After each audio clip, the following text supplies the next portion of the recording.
King of cup ಬಂದಿದೆ.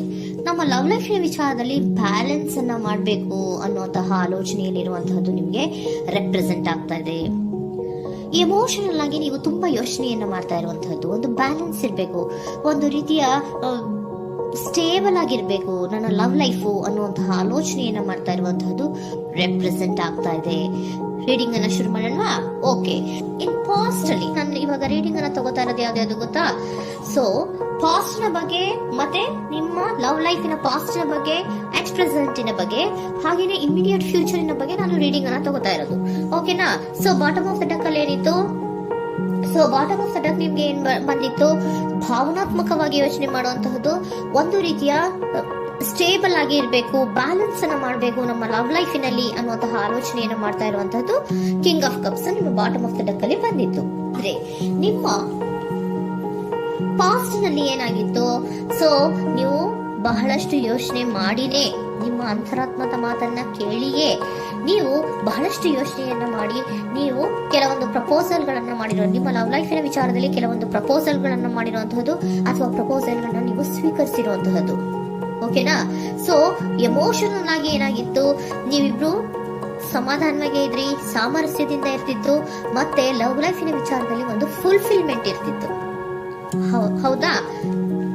ನಿಮ್ಮ past ನಲ್ಲಿ ಬಹಳಷ್ಟು ಯೋಚನೆ ಮಾಡಿಯೇ ಕೆಲವೊಂದು ಫುಲ್ಫಿಲ್ಮೆಂಟ್ ಗಳು ಇರುತ್ತೆ ಅನ್ನುವಂತಹ ಆಲೋಚನೆಯನ್ನು ಮಾಡಿಯೇ ನೀವು ಕೆಲವೊಂದು ಪ್ರಪೋಸಲ್ ಗಳನ್ನ ಮಾಡಿರುವಂತಹದ್ದು ಅಥವಾ ಪ್ರಪೋಸಲ್ ಗಳನ್ನ ನೀವು ಸ್ವೀಕರಿಸಿರುವಂತಹದ್ದು ನಿಮ್ಮ ಲವ್ ಲೈಫಿನ ವಿಚಾರದಲ್ಲಿ ರೆಪ್ರೆಸೆಂಟ್ ಆಗ್ತಾ ಇದೆ. ಆದ್ರೆ ಅಟ್ ದ ಪ್ರೆಸೆಂಟ್ ನಲ್ಲಿ ಏನಾಗ್ತಾ ಇದೆ? ಅಟ್ ದ ಪ್ರೆಸೆಂಟ್ ನಲ್ಲಿ ನೀವ್ ಯಾಕೋ ಆಲೋಚನೆಯನ್ನ ಮಾಡ್ತಾ ಇರುವಂತಹದ್ದು ರೆಪ್ರೆಸೆಂಟ್ ಆಗ್ತಾ ಇದೆ ನಿಮ್ಮ ಲವ್ ಲೈಫಿನ ವಿಚಾರವಾಗಿ. ನೋಡಿ, 7 ಆಫ್ ಪೆಂಟಿಕಲ್ಸ್ ಬಂದಿದೆ. ಸೊ 7 ಆಫ್ ಪೆಂಟಿಕಲ್ಸ್ ಏನನ್ನ ರೆಪ್ರೆಸೆಂಟ್ ಮಾಡುತ್ತೆ? ಪೀರಿಯಡ್ ಆಫ್ ಕಾಂಟೆಂಪ್ಲೇಷನ್, ಏನೋ ಒಂದು ಯೋಚನೆಯನ್ನ ಮಾಡ್ತಾ ಇರುವಂತಹದ್ದು ನಿಮಗೆ ರೆಪ್ರೆಸೆಂಟ್ ಆಗ್ತಾ ಇದೆ. ಯಾಕೋ ನನ್ನ ಲವ್ ಲೈಫಿನಲ್ಲಿ ಮುಂದೆ ಮುಂದೆ ಹೋಗ್ತಾ ಇಲ್ವಲ್ಲ, ಏನಿದು ಇಷ್ಟು ಸ್ಲೋ ಪ್ರೋಗ್ರೆಸ್ ಅಲ್ಲ ಅನ್ನುವಂತಹ ಆಲೋಚನೆಯನ್ನ ನೀವು ಮಾಡ್ತಾ ಇರುವಂತಹದ್ದು ರೆಪ್ರೆಸೆಂಟ್ ಆಗ್ತಾ ಇದೆ. ಲಾಂಗ್ ಟರ್ಮಿನ ವ್ಯೂಸಿನ ಬಗ್ಗೆ ನೀವು ಹೆಚ್ಚು ಗಮನವನ್ನ ಕೊಡ್ತಾ ಇದ್ದೀರಾ. ಸೊ ನಮ್ಮ ಲವ್ ಲೈಫ್ ಎನ್ನುವುದು ಲಾಂಗ್ ಟರ್ಮಿನಲ್ಲಿ ಕೂಡ ನಮಗೆ ಚೆನ್ನಾಗಿರ್ಬೇಕು. ಆದ್ರೆ ಯಾಕೆ ಏನೋ ಒಂದು ರೀತಿಯ ಪ್ರೋಗ್ರೆಸ್ ಇಲ್ವಲ್ಲ ಲವ್ ಲೈಫಿನಲ್ಲಿ, ಒಂದು ರೀತಿಯ ಖುಷಿ, ಸಂತೋಷ, ಸಮಾಧಾನ ಯಾಕಿಲ್ಲ ಅನ್ನುವಂತಹ ಆಲೋಚನೆಯನ್ನ ಮಾಡ್ತಾ ಇರುವಂತಹದ್ದು ಅಟ್ ಪ್ರೆಸೆಂಟ್ ಅಲ್ಲಿ ರೆಪ್ರೆಸೆಂಟ್ ಆಗ್ತಾ ಇದೆ. ಯಾಕೆ ಹಾಗೆ ರೆಪ್ರೆಸೆಂಟ್ ಆಗ್ತಾ ಇದೆ? ಅಂದ್ರೆ ನೋಡಿ, devil card and 8 of cups. Devil card ಯಾಕೆ ರೆಪ್ರೆಸೆಂಟ್ ಆಗಿದೆ? ಅಡಿಕ್ಷನ್. ನೀವು ಅವ್ರನ್ನ ತುಂಬಾ ಅಡಿಕ್ಟ್ ಆಗ್ಬಿಟ್ಟಿದ್ದೀರಾ, ಅಂದ್ರೆ ಅವ್ರನ್ನ ತುಂಬಾ ಹಚ್ಕೊಂಡ್ಬಿಟ್ಟಿದ್ದೀರಾ, ನಿಮ್ಗೆ ಅವ್ರನ್ನ ಬಿಟ್ಟಿರಕ್ ಆಗೋದಿಲ್ಲ. ತುಂಬಾ ನೀವು ಅವ್ರಿಗೆ ಅವಲಂಬನೆ ಆಗಿರುವಂತಹದ್ದು, ನಿಮ್ಮ ಲವ್ ಲೈಫಿನ ವಿಚಾರದಲ್ಲಿ ನಿಮ್ಮ ಪರ್ಸನ್ಗೆ ನೀವು ತುಂಬಾ ಅಡಿಕ್ಟ್ ಆಗಿರುವಂತಹದ್ದು, ತುಂಬಾ ಪ್ರೀತಿಸುವಂತಹದ್ದು, ಒಂದು ನಿಮಿಷನೂ ಕೂಡ ಬಿಟ್ಟಿರೋದಿಲ್ವೇನೋ ಅನ್ನುವಂತಹ ರೀತಿಯಲ್ಲಿ ನೀವು ತುಂಬಾ ಅಡಿಕ್ಟ್ ಆಗಿರುವಂತಹದ್ದು ರೆಪ್ರೆಸೆಂಟ್ ಆಗ್ತಾ ಇದೆ. ಸೊ ಆ ಕಾರಣವಾಗಿಯೇ ನೀವು ಯೋಚನೆಯನ್ನ ಮಾಡ್ತಾ ಇದ್ದೀರಾ. ಸೊ ಯಾವುದೇ ಲವ್ ಲೈಫಿನಲ್ಲಿ ಯಾವುದೇ ರೀತಿಯ ಮುಂದುವರಿಕೆ ಕಾಣ್ತಾ ಇಲ್ವಲ್ಲ, ಏನಾಗ್ಬಹುದು, ಏನಾದ್ರೂ ನಾನು ಪ್ರೀತಿಯನ್ನ ಬಿಟ್ಟು ಮುಂದೆ ಹೋಗ್ಬೇಕಾಗುತ್ತಾ ಬೇಜಾರಿನಲ್ಲಿ ಅನ್ನುವಂತಹ ಆಲೋಚನೆಯನ್ನ ಮಾಡ್ತಾ ಇರುವಂತಹದ್ದು ಅಟ್ ಪ್ರೆಸೆಂಟಿನಲ್ಲಿ ರೆಪ್ರೆಸೆಂಟ್ ಆಗ್ತಾ ಇದೆ. ಯಾಕಂದ್ರೆ ಯಾವುದೇ ರೀತಿಯ ಮುಂದುವರಿಕೆಗಳು ಇಲ್ಲ. ಸೊ ನಿಮ್ಮಲ್ಲಿ ಏನಿದೆ? ಕೆಲವೊಂದು ರೀತಿಯ ಸ್ಟಾಗ್ನೇಷನ್ ಅಲ್ಲಿ ಇದೆ, ಅಸಮಾಧಾನಗಳಿದೆ, ಭಿನ್ನಾಭಿಪ್ರಾಯಗಳಿದೆ. ಯಾವುದೇ ರೀತಿಯ ಲವ್ ಲೈಫ್ ನಲ್ಲಿ ಒಂದು ರೀತಿಯ ಖುಷಿ ಅನ್ನೋದು ಅಟ್ ಪ್ರೆಸೆಂಟ್ ಅಲ್ಲಿ ನಿಮ್ಗೆ ಕಾಣ್ತಾ ಇಲ್ಲ. ಆದ್ರೆ ಯೋಚನೆ ಅಂತೂ ಮಾಡ್ತಾ ಇದ್ದೀರಾ. ಅಡಿಕ್ಷನ್ಸ್ ಇದೆ ಅಲ್ವಾ? So devil card represented by addictions ಅನ್ನ ರೆಪ್ರೆಸೆಂಟ್ ಮಾಡೋದ್ರಿಂದ ಅಟ್ ಪ್ರೆಸೆಂಟಿನಲ್ಲಿ ನೀವ್ ಯಾಕೋ ಲವ್ ಲೈಫಿನ ವಿಚಾರದಲ್ಲಿ ಸಮಾಧಾನದಿಂದ ಇರುವಂತಹದ್ದೇನು ರೆಪ್ರೆಸೆಂಟ್ ಆಗ್ತಾ ಇಲ್ಲ. ಸೊ ಏನಾಗುತ್ತೋ, ಇದು ಹಿಂಗೆ ಆಗ್ತಾ ಇದ್ರೆ ಏನಾಗುತ್ತೋ, ಇದೇನು ವಿತ್ಡ್ರಾ ಆಗ್ಬಿಡುತ್ತಾ, ನನ್ನನ್ನು ಬಿಟ್ಕೊಡ್ತಾರ ಅನ್ನುವಂತಹ ಆಲೋಚನೆಯನ್ನ ಕೂಡ ಕೆಲವೊಬ್ರು ಮಾಡ್ತಾ ಇರುವಂತಹದ್ದು ರೆಪ್ರೆಸೆಂಟ್ ಆಗ್ತಾ ಇದೆ. Next, in the near future ಅಲ್ಲಿ ಅಥವಾ ಇಮಿಡಿಯೇಟ್ ಫ್ಯೂಚರ್, ಇದು 1 ಮಂತಿನ ರೀಡಿಂಗ್ ಅಷ್ಟೇ, ಇನ್ನು ಲೈಫ್ ಲಾಂಗ್ ಇನ ರೀಡಿಂಗ್ ಅಲ್ಲ. ಓಕೆನಾ? ಜಸ್ಟ್ 1 ಮಂತಿನ ರೀಡಿಂಗ್ ಅಷ್ಟೇ. ನೆಕ್ಸ್ಟ್ ಬಂದಿರುವಂತಹದ್ದು ಯಾವುದು? 8 ಆಫ್ ಪೆಂಟಿಕಲ್ಸ್ ಬಂದಿದೆ. ಸೊ 8 ಆಫ್ ಪೆಂಟಿಕಲ್ಸ್ ಏನ್ ಮಾಡ್ಬೇಕಿತ್ತು? ನೀವು ಈ ಅಡಿಕ್ಷನ್ಸ್ ಅನ್ನ ಬಿಟ್ಟು, ಯೋಚನೆಯನ್ನ ಬಿಟ್ಟು, ಏನಕ್ಕೆ ಅಸಮಾಧಾನ ಆಗ್ತಾ ಇದೆ ಅನ್ನೋದನ್ನೆಲ್ಲ ಬಿಟ್ಬಿಟ್ಟು ನೀವು ಫೋಕಸ್ ಅನ್ನ ಮಾಡುವಂತಹದ್ದು ರೆಪ್ರೆಸೆಂಟ್ ಆಗ್ತಾ ಇದೆ.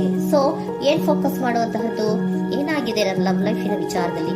ಎಲ್ಲ ಚೆನ್ನಾಗೇ ಇತ್ತಲ್ಲ ನೋಡಿ, ಪಾಸ್ಟ್ ನಿಮ್ಗೆ ಚೆನ್ನಾಗೇ ಇತ್ತಲ್ಲ, ಯೋಚನೆ ಮಾಡಿನೇ ತಾನೇ ನೀವು ಲವ್ ಲೈಫಿನಲ್ಲಿ ಪ್ರಪೋಸಲ್ ಗಳನ್ನ ಸ್ವೀಕರಿಸಿದ್ದು, ಮತ್ತೆ ಅಲ್ಲಿ ಫುಲ್ಫಿಲ್ಮೆಂಟ್ ಇರುತ್ತೆ ಅಂತ ತಾನೇ ನೀವು ಸಮಾಧಾನವಾಗಿ ಪ್ರಪೋಸಲ್ ಗಳನ್ನ ಸ್ವೀಕಾರ ಮಾಡಿದ್ದು. ಆದ್ರೆ ಪ್ರೆಸೆಂಟಿನಲ್ಲಿ ಕೆಲವೊಂದು ರೀತಿಯ ಭಿನ್ನಾಭಿಪ್ರಾಯಗಳು, ಕೆಲವೊಂದು ರೀತಿಯ ಅಡಿಕ್ಷನ್ಗಳು, ಕೆಲವೊಂದು ರೀತಿಯ ಯೋಚನೆಯನ್ನು ಮಾಡ್ತಾ ಇರುವಂತಹದ್ದು ರೆಪ್ರೆಸೆಂಟ್ ಆಗ್ತಾ ಇದೆ. ಅಟ್ ಪ್ರೆಸೆಂಟಿನಲ್ಲಿ ನೀವೇನು ಸಮಾಧಾನವಾಗಿ ಲವ್ ಲೈಫಿನಲ್ಲಿ ಇಲ್ಲದೆ ಇರುವಂತಹದ್ದು ರೆಪ್ರೆಸೆಂಟ್ ಆಗ್ತದೆ. ಆದ್ರೆ ಇಮಿಡಿಯೇಟ್ ಫ್ಯೂಚರಿನಲ್ಲಿ ಏನಾಗ್ತಾ ಇದೆ, 8 ಆಫ್ ಪೆಂಟಿಕಲ್ಸ್ ಬಂದಿದೆ. ಸೊ 8 ಆಫ್ ಪೆಂಟಿಕಲ್ಸ್ ಏನನ್ನ ರೆಪ್ರೆಸೆಂಟ್ ಮಾಡುತ್ತೆ? ಓಕೆ, ನೀವೇನ್ ಮಾಡ್ತಾ ಇದ್ದೀರಾ, ಬಹಳಷ್ಟು ಫೋಕಸ್ ಅನ್ನ ನಿಮ್ಮ ಲವ್ ಲೈಫಿನ ವಿಚಾರದಲ್ಲಿ ಮಾಡ್ತಾ ಇರುವಂತಹದ್ದು. ಏನ್ ಮಾಡ್ಬೇಕು, ಯಾಕಿಷ್ಟು ಭಿನ್ನಾಭಿಪ್ರಾಯಗಳು ಬರ್ತಾ ಇದೆ ಅನ್ನೋದ್ರ ಬಗ್ಗೆ ನೀವು ಯೋಚನೆಯನ್ನ ಮಾಡ್ತಾ ಇರುವಂತಹದ್ದು ರೆಪ್ರೆಸೆಂಟ್ ಆಗ್ತಾ ಇದೆ ನೋಡಿ. ಅದರ ಬಗ್ಗೆ ಹಾರ್ಡ್ ವರ್ಕ್ ಅನ್ನ, ಲವ್ ಲೈಫಿನ ವಿಚಾರವಾಗಿ ಸ್ವಲ್ಪ ಹಾರ್ಡ್ ವರ್ಕ್ ಅನ್ನ ಮಾಡ್ತಾ ಇರುವಂತಹದ್ದು ರೆಪ್ರೆಸೆಂಟ್ ಆಗ್ತಾ ಇದೆ. ಸೊ ಬಹಳಷ್ಟು ಕಮಿಟ್ಮೆಂಟ್ ಅನ್ನ ಇಟ್ಕೊಂಡು ಇದನ್ನ ನಾನು ಸರಿ ಮಾಡ್ಕೊಳ್ಳೇಬೇಕು ಅನ್ನುವಂತಹ ಆಲೋಚನೆಯನ್ನ ಮಾಡ್ತಾ ಇರುವಂತದ್ದು. ಸರಿ ಆಗ್ಲೇಬೇಕು, ಈ ಎಲ್ಲಾ ರೀತಿಯ ಅಸಮಾಧಾನಗಳಿಂದ ನಾನು ಆಚೆ ಬರಬೇಕು, ಸಮಾಧಾನವಾಗಿರ್ಬೇಕು, ಬ್ಯಾಲೆನ್ಸ್ ಅನ್ನ ಮಾಡ್ಬೇಕು ಅನ್ನೋದನ್ನ ನೀವು ಇಟ್ಕೊಂಡು ನೀವು ಹಾರ್ಡ್ ವರ್ಕ್ ಅನ್ನ ನಿಮ್ ಲವ್ ಲೈಫಿನ ವಿಚಾರದಲ್ಲಿ ಮಾಡ್ತಾ ಇರುವಂತದ್ದು ರೆಪ್ರೆಸೆಂಟ್ ಆಗ್ತಾ ಇದೆ. ನೆಕ್ಸ್ಟ್ ಕಾರ್ಡ್ ಕೂಡ ನಿಮ್ಗೆ ಕಿಂಗ್ ಆಫ್ ಸೋರ್ಟ್ಸ್ ಬಂದಿದೆ. ಸೊ ಕಿಂಗ್ ಆಫ್ ಸೋರ್ಟ್ಸ್ ಏನನ್ನ ರೆಪ್ರೆಸೆಂಟ್ ಮಾಡುತ್ತೆ? ಸ್ಪಷ್ಟವಾಗಿ ಥಿಂಕ್ ಅನ್ನ ಮಾಡ್ತಾ ಇದ್ದೀರಾ. ನಮ್ಮ ಲವ್ ಲೈಫಿನ ವಿಚಾರದಲ್ಲಿ ಯಾಕೆ ಅಸಮಾಧಾನ ಬರ್ತಾ ಇದೆ, ಯಾಕೆ ಭಿನ್ನಾಭಿಪ್ರಾಯ ಬರ್ತಾ ಇದೆ, ನಾನಂತೂ ಅವ್ರನ್ನ ಬಿಟ್ಟಿರಕ್ಕಾಗಲ್ಲ. ಸೊ ನಾನೇನ್ ಮಾಡ್ಬೇಕು, ಇದನ್ನೆಲ್ಲ ಕೂಡ ಬ್ಯಾಲೆನ್ಸ್ ಅನ್ನ ಮಾಡ್ಬೇಕು. ಅದಕ್ಕೆ ನಾನು ಏನ್ ಮಾಡ್ಬೇಕು, ಫೋಕಸ್ ಅನ್ನ ಮಾಡ್ಬೇಕು. ಫೋಕಸ್ ಅನ್ನ ಮಾಡಿ ಅಲ್ಲಿ ನೀವು ಕರೆಕ್ಟ್ ಆಗಿ ಕ್ಲಿಯರ್ ಥಿಂಕಿಂಗ್ ಅನ್ನ ಮಾಡಿ, ಒಂದು ಸ್ಟ್ರಾಂಗ್ ವಿಲ್ ಪವರ್ ಅನ್ನ ಇಟ್ಕೊಂಡು ನೀವು ಮೆಚ್ಯೂರ್ ಆಗಿ ಥಿಂಕ್ ಮಾಡಿ ಕೆಲವೊಂದು ರೀತಿಯ ನಿರ್ಧಾರಗಳನ್ನ ಮಾಡುವಂತಹದ್ದು ರೆಪ್ರೆಸೆಂಟ್ ಆಗ್ತದೆ ನೋಡಿ. ಸ್ಟ್ರಾಂಗ್ ಆಗಿ ಒಂದು ವಿಲ್ ಪವರ್ ಅನ್ನ ಇಟ್ಕೊಂಡು ಫೋಕಸ್ ಅನ್ನ ಮಾಡಿ ನೀವು ನಿಮ್ಮ ಲವ್ ಲೈಫಿನ ವಿಚಾರದಲ್ಲಿ ಬಹಳಷ್ಟು ಧೈರ್ಯದಿಂದ ನಿಮ್ಮ ಲವ್ ಲೈಫಿನ ವಿಚಾರವನ್ನ ಅಥವಾ ಲವ್ ಅನ್ನ ನೀವು ಬ್ಯಾಲೆನ್ಸ್ ಅನ್ನ ಮಾಡುವಂತಹದ್ದು ರೆಪ್ರೆಸೆಂಟ್ ಆಗ್ತಾ ಇದೆ. ಈಗ ಪ್ರೆಸೆಂಟ್ ಅಲ್ಲಿ ನಿಮಗೆ ಬೇಜಾರಿರಬಹುದು, ನಿಧಾನಗಳಿರಬಹುದು, ಆದ್ರೆ ಇನ್ ನೆಕ್ಸ್ಟ್ ನಿಯರ್ ಫ್ಯೂಚರ್ ಅಲ್ಲಿ ನೀವು ಅದನ್ನ ಫೋಕಸ್ ಮಾಡುವಂತಹದ್ದು, ಅದರ ಕಡೆಗೆ ಹೆಚ್ಚು ಗಮನವನ್ನ ಕೊಡೋದು, ಕ್ಲಾರಿಟಿಯ ಥಿಂಕಿಂಗ್ ಅನ್ನ ಮಾಡುವಂತಹದ್ದು, ಕ್ಲಿಯರ್ ಆಗಿ ಥಿಂಕಿಂಗ್ ಅನ್ನ ಮಾಡೋದು, ಕ್ಲಾರಿಟಿಗೆ ಬರುವಂತಹದ್ದು, ಧೈರ್ಯವಾಗಿ ಮುಂದೆ ಹೋಗುವಂತಹದ್ದು ನಿಮ್ಗೆ ರೆಪ್ರೆಸೆಂಟ್ ಆಗ್ತಾ ಇದೆ. ಅದೇ ನಿಮಗೆ ಬಾಟಮ್ ಆಫ್ ದ ಡಕ್ ಬಂದಿರುವಂತಹದ್ದು ಕಣ್ರಿ, ಕಿಂಗ್ ಆಫ್ ಕಪ್ಸ್ ಬಂದಿದೆ. ಸೊ ಕಿಂಗ್ ಆಫ್ ಕಪ್ಸ್ ಏನು, ನೀವು ಭಾವನಾತ್ಮಕವಾಗಿ ಯೋಚನೆ ಮಾಡ್ತಿದ್ದೀರಾ, ನಿಮ್ಮ ಲವ್ ಲೈಫಿನ ವಿಚಾರದಲ್ಲಿ ಒಂದು ಬ್ಯಾಲೆನ್ಸ್ ಅನ್ನ ಮಾಡಬೇಕು ಅನ್ನುವಂತಹ ಆಲೋಚನೆಯನ್ನ ಮಾಡ್ತಾ ಇರುವಂತಹದ್ದು. ಓಕೆನಾ? ಹಾಗಿದ್ರೆ ಏಂಜಲ್ ಗೈಡೆನ್ಸ್ ನಿಮ್ಗೆ ಏನ್ ಕೊಡ್ತಾರೆ ಅನ್ನೋದನ್ನ ನೋಡೋಣ. Okay, B assertive, very good, trust.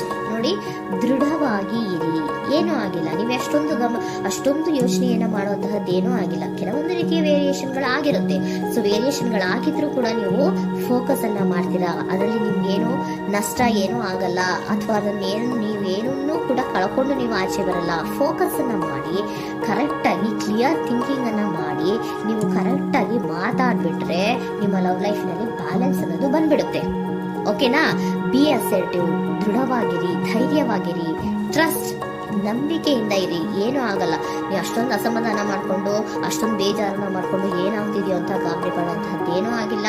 ಸ್ವಲ್ಪ ವೇರಿಯೇಷನ್ಗಳಾಗಿದ್ರು ಕೂಡ ಇನ್ ನಿಯರ್ ಫ್ಯೂಚರ್ ನಿಮ್ಗೆ ಸಮಾಧಾನ ಆಗುತ್ತೆ, ಖುಷಿ ಆಗುತ್ತೆ. ನಿಮ್ ಲವ್ ಲೈಫಿನ ವಿಚಾರದಲ್ಲಿ ಕೆಲವೊಂದು ಬ್ಯಾಲೆನ್ಸ್ ಗಳನ್ನ ಮಾಡ್ತೀರಾ.